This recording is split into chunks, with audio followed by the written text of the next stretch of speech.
So are you ready to accomplish your biggest goals, your biggest achievements? Are you ready? Awesome. So we're going to have a conversation today. For those of you who don't know me, I'm James Blasco with Charge Forward Coaching.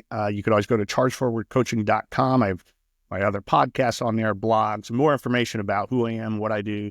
But primarily, I help individuals, specifically athletes, achieve their biggest goals, whatever they might be. And so this is part 2 in a series on the 4 C's of mental toughness. And if you watched episode 1, that episode focused primarily on control. The 4 C's are control, commitment, challenge, and confidence. So if you didn't see the first episode on control, you might want to go check that out. But today we're going to talk about commitment. And there's really 2 parts to commitment. And like anything, you look at the 4 C's and you say control, commitment, challenge, confidence. I understand what those things are, so I get the 4 C's. But underneath each of these 4 C's, there are kind of subsets of information and steps that you need to take to make sure that you're maximizing, that you're actually focused on and engaging in and acting on the 4 C's. So with commitment, there's 2. And those are goal orientation and achievement orientation. So there is a book out there. It's called Developing Mental Toughness. There's 3 authors behind this. It's in its 3rd edition. Great information. It's a lot of information. But if you're really interested in the 4 C's and understanding mental toughness, I highly recommend that book. And it will break down all the details behind all 4 C's, all the sub-levels of the 4 C's. And there's a lot more information there too, like actionable information you could take to improve your mental toughness. But let's circle back to commitment. Let's start with goal orientation. So I don't think anyone, when it comes to goals, hasn't heard that, you need to write your goals down.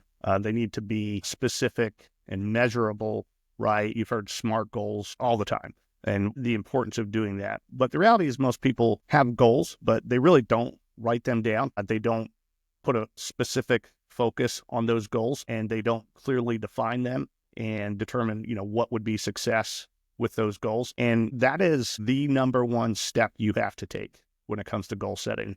You have to write them down. Now, maybe you put it on your laptop or your phone. God forbid you grab a pen and paper and do it. But it's crucial. If you do not do that very first step, the odds of you actually achieving a goal diminish tremendously. It's psychological, and there's a process, a part of your brain that when you do that, you begin to actually work towards, in your mind, how to achieve those. And then you start moving forward.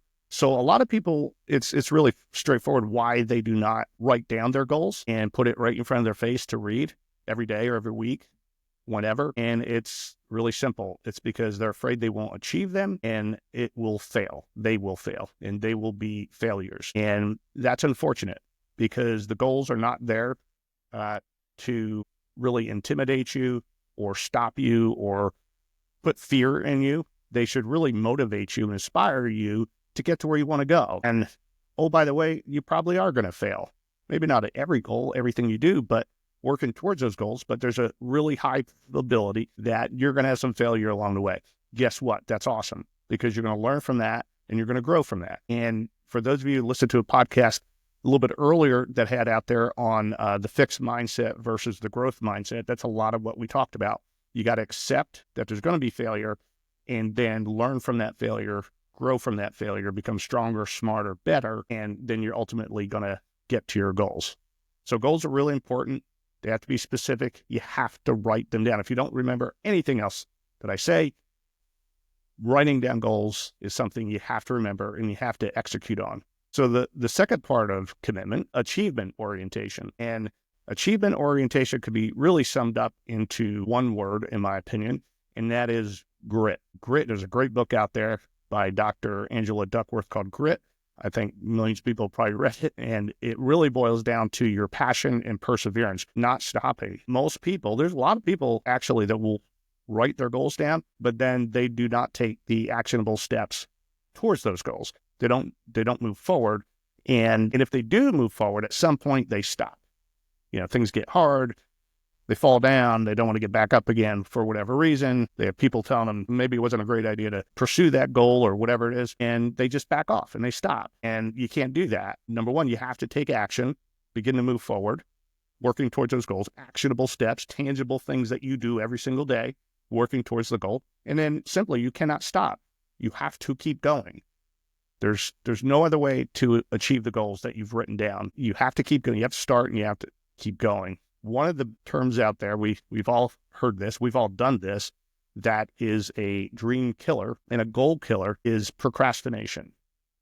So procrastination is something that, many of us have done, unfortunately, when we're supposed to be doing something. It could be a chore around the house, or it could be, one of our goals, something like that. But basically what it is, it's just putting off something because you feel it may be difficult, you may fail. It's really something that at the time that you do it, you're kind of being a little selfish in a way, that you think it's going to all get done in the future. You'll take care of it. But ultimately what ends up happening is it costs you huge in the long run. And we've all done it. We know it. You're listening to this, and I'm sure you're thinking in your mind of a time you procrastinated that at the time felt okay, made sense, you justified it, but down the road, it bit you, and it bit you hard. So procrastination has to become a term that you kind of get out of your mind, get out of your life. Don't do it.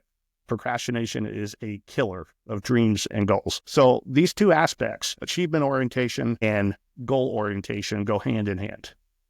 One is define those goals, have specific plans, and then you have to take action. You have to start working towards your goals. And sometimes you need support.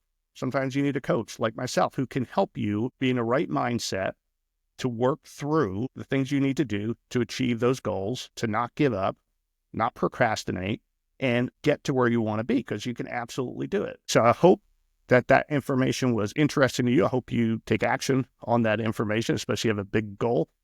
Remember to go to chargeforwardcoaching.com. I have a lot more podcasts, great guests that I've interviewed. We'll talk about the 4 C's within from time to time.